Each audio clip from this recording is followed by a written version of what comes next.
අයිබෝන් generation gap එක. ඔය ගැන කතා කරන්න අපි ආපහු එකතුලා ඉන්නවා. අපේ ආදරණීය තරුණ සහෝදරවරු දෙන්නම අදත් ඉන්නේ. අපි කතා කරන්න හදන්නේ අද ටිකක් සංවේදී මාතෘකාවක්. මම කියන්නේ 30 කඳවුරේ 40 කඳවුරේ 50 කඳවුරේ 60 කඳවුරේ ඔය කාලේ. කියන්නේ වුමන්ස්ලා කියලා තරුණ පරපුර හඳුන්වන අපේ කාලේ.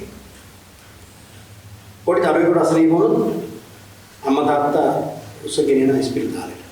මේ කාලේ ප්‍රයිවට් හොස්පිටල් එකක තිබුණේ නැහැ. ලේඩි රිජ්ජේ කියන එක තමයි කරන්නේ. තාම ප්‍රසිද්ධ ඒකට නෝනාගේ වාපුව කියලා හැමෝම කතාවට කියනවා. පොතෙන් ගිහිල්ලා දරුවා නැත්තුවම අම්මා නවතිනවා. දරුවා. සමහර එකෙන්දී දරුවෝ 3 දෙනෙක් විතර ඉන්නවා. ඒ අම්මලා 3 දෙනෙක් දෙහිතටලා ඉන්නවා. තාත්තා වැඩට යනවා. තාත්තා දවල්ට පුළුවන් නම් කෑම වෙලාවේ දුවගෙන ඇවිල්ලා අම්මටත් බත් එකක් දීලා දරුවා බලලා යනවා. හැන්දෑව වැඩට ගමන් ඉන්නේ ස්පිරිතා. එතන රෑ 7-8 විතර නගන් ඉඳලා සමහර අන්තිම බස් එකේ තාත්තා ගෙදර යන්නේ. ඒ වගේ පාන්දර 5ට නැගිටලා හදිසියෙ මොනවර ටිකක් උස්සන් ඇවිල්ලා අම්මට දීලා දරුවවත් බලලා මං කියන්නේ ඔන්න ඔය වගේ ඊට පස්සේ වැඩටත් යනවා. රස්සාවක් කරනවා. මොකද රස්සාව කරන්න ඕන. ඒ පඩියෙන් තමයි මේ ජීවත් වෙන්නේ. දැන් ඔය ඔහොම තමන්ගේ දරුවා වෙනුවෙන් දැන් මීට වඩා වෙනස් වෙනවා. තවත් දරුවෝ ඉන්නවා. මේ දරුවෝ ඉස්කෝලේ යන දරුවෝ ඉන්නවා.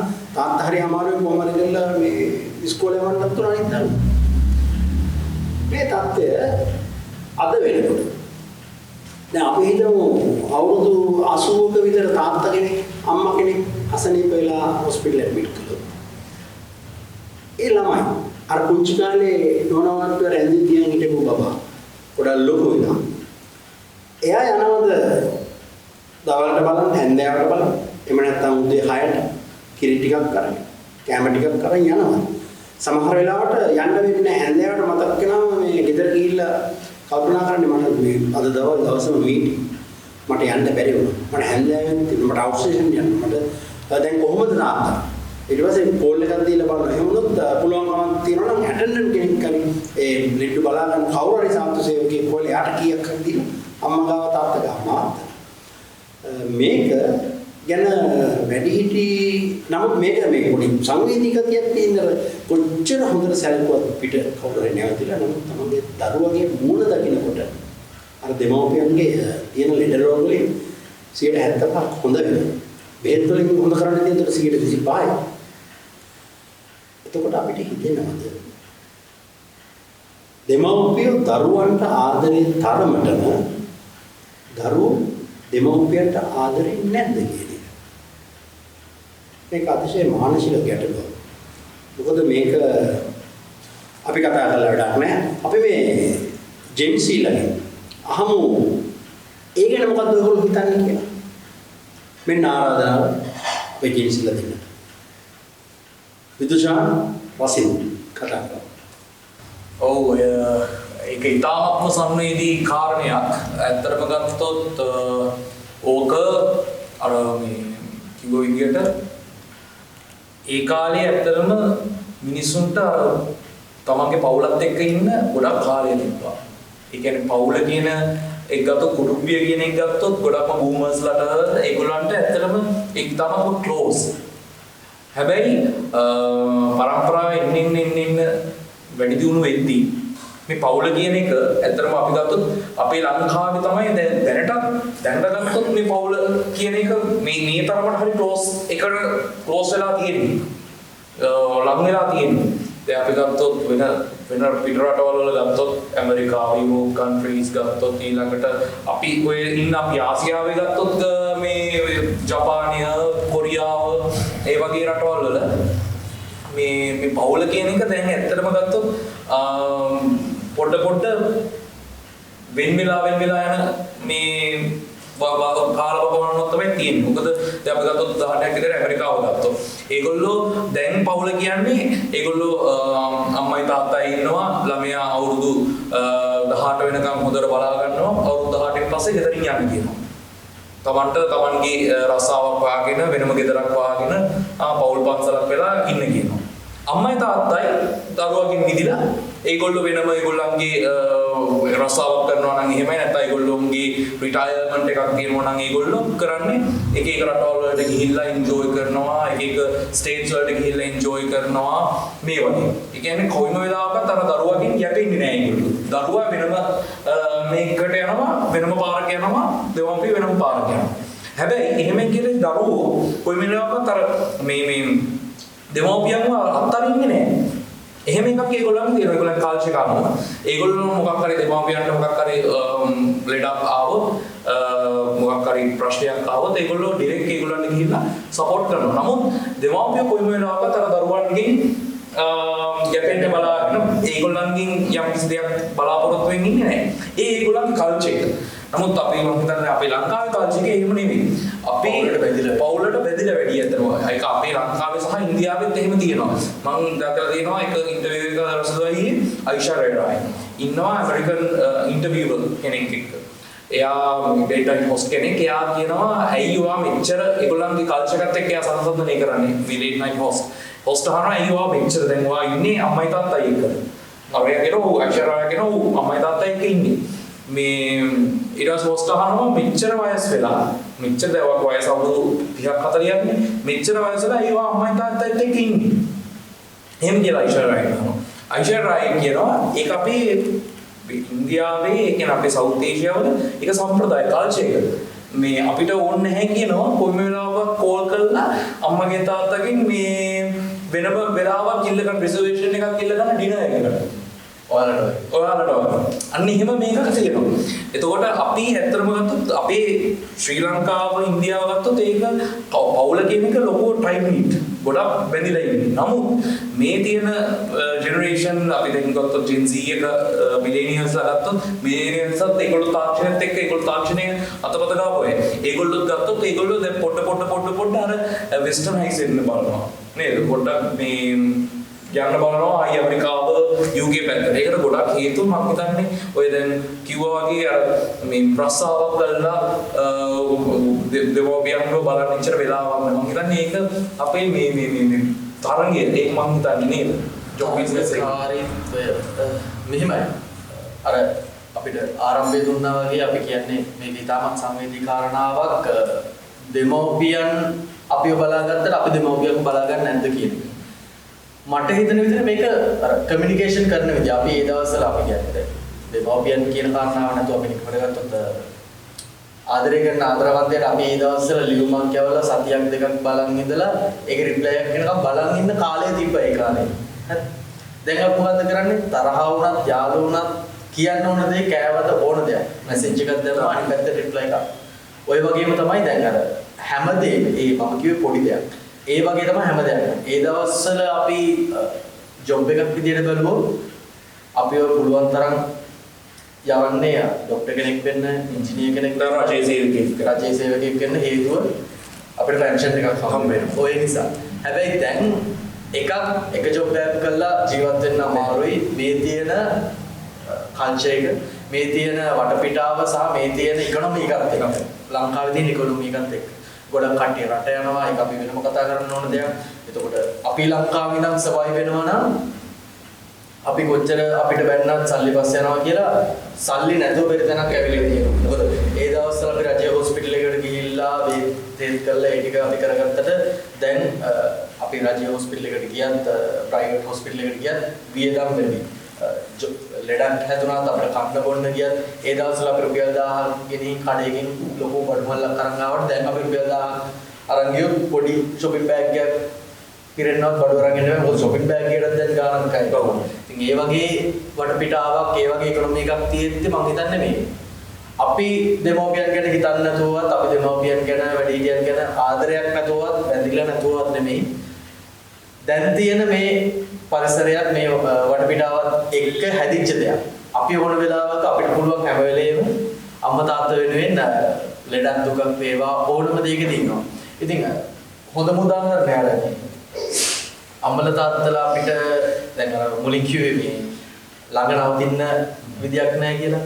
අපිට ළඟ නවතින්න නෙමෙයි සාමාන්‍යයෙන් දැන් හරියට ජොබ් එකක් කරන මිනිස්සෙක් අපි බැලුවොත් ජොබ් එකේ නිවාඩුවක් ගන්නවත් විදියක් නැහැ. අපි පොයකට ක්‍රිස්මස් එක ක්‍රිස්තියානි කෙනෙක් නම් ක්‍රිස්මස් එකට නිවාඩුවක් ගන්න වෙලාවක් නැහැ. අවුරුද්දටත් අවුරුද්දේ 13 14 අපි අලුත් අවුරුද්ද 13 ෆස්ට් හාෆ් එකත් අපි කියන්නේ පළවෙනි හාෆ් එකත් 12 වෙනකම් වැඩ කරලා තමයි ගෙදර යන්නේ. ඒ වගේ වටපිටාවක් සහ ඉකොනොමි එකක් හදලා තියෙන්නේ. මොකද අපිට කැමති වෙලාවට නිවාඩුවක් ගන්න බෑ ඒක අප්‍රූව් කරන්න. ඒ වගේ තරඟකාරීත්වයක් හැදිලා තියෙන වෙලාවක අපේ තියෙන ෆ්‍රීඩම් එක සීමා වෙලා තියෙනවා. මං හිතන්නේ අර අපි ආදරේ වුණත් අර අපි තාත්තගේ ආදරේ කියන්නේ මේ තාත්තා අපිට ආදරේ නැහැ කියලානේ කියන්නේ. හැබැයි ඒ වුණාට තාත්තා ආදරේ පෙන්නන්නේ අම්මා තරම්. එතකොට අර ගොඩක් ළමයින්ගෙන් වැඩියෙන්ම ඔයාට ආදරේ කවුද කියලා කොහොම කියන්නේ අම්මට වඩා තාත්තට වඩා අම්මා ආදරේ කියලා. හේතුව අම්මගේ ආදරේ අපිට පේනවා තාත්තගේ ආදරේ පේනවා අඩුයි. සහ ඒ හැදිච්ච කල්චර් එකේ අපි දන්න කල්චර් එකේ තාත්තගේ ආදරේ පෙන්නනවා අඩුයි. අන්න ඒ වගේ තමයි දැන් මෙතන අපි කොච්චර ආදරේ වුණත් කොච්චර අම්මට තාත්තට බැඳලා හිටියා ඒක පෙන්වන්න තියෙන සීමාව අර පිටින් පෙන්වන්න තියෙන සීමාව අපේ අඩු වෙලා තියෙන මේ තරකාරීත්වය මේ තියෙන වටපිටාව මේ තියෙන මිනිසුත් එක්ක බැඳලා ඉන්න විදියත් එක්ක. හැබැයි ආදරේ මං හිතන්නේ ඒ විදියමයි ඒ වගකීම් ගන්න පුළුවන් දේ කරන්න පුළුවන් දේ හැමතිස්සෙම අපි කරන්න try කරනවා. ඒක තමයි ඇත්තටම ගත්තොත් දැන් අපිට එහෙම කාලේ වෙන් කරලා ඉන්න පුළුවන්. කිසිම ප්‍රශ්නයක් නැහැ. හැබැයි අපිට සල්ලි හම්බ වෙන්නේ නැහැ. අපිට ජොබ් එක කරන්න වෙන්නේ. අපිත් කැමති ඇත්තටම ගත්තොත් මේ ජොබ් එකට පයින් ගහලා මේ අම්මයි තාත්තයි කාර්යය ගෙවන්න. හැබැයි අපිට එහෙම වුණොත් ජොබ් එකක් නැහැ. අනිවාර්යයෙන් මම හිතනවා මෙතන ඕන තරම් කමෙන්ට් කරයි මේ මුන් දෙන්න සල්ලි පස් වෙනවා දැන් අලුත් ජෙනරේෂන් සල්ලි පස් වෙනවා කියලා. පොඩ්ඩක් හිතලා බලන්න මම හිතන්නේ මෙතන මේ අර කිව්වාගේ බූමර්ස්ලා ඕනම ජෙනරේෂන් එකක කෙනෙක් ඒ කාලේ සල්ලි නැතුව හරි අපිට ගෙදර තියෙන ගෙදර දොරේ කොස් ගෙඩියක් කඩාගෙන කාලා බීලා ජීවත් වෙන්න පුළුවන් කාලයක් තිබ්බා. දැනුත් අපිට එහෙම ඉන්න පුළුවන් නම් අපි ආසයි. මොකද අපි පුළුවන් තරම් try කරන්නේ හම්බෙන පොඩි නිවාඩුවේ හරි පුළුවන් තරම් ෆ්‍රී එකේ ඉන්න. අර මී ටයිම් මගේ කියලා වෙලාවක් තියෙනවා නම් අපි අර පුළුවන් තරම් ෆ්‍රී එකක් හම්බුනොත් ඇඳට ගිහිල්ලා පොඩ්ඩක් රෙස්ට් එකේ ඉන්නේ ෆෝන් එක බලලා සෝෂල් මීඩියා වල ඉන්නේ. ඒක තමයි අපි ෆ්‍රීඩම් එක පාවිච්චි කරන විදිය.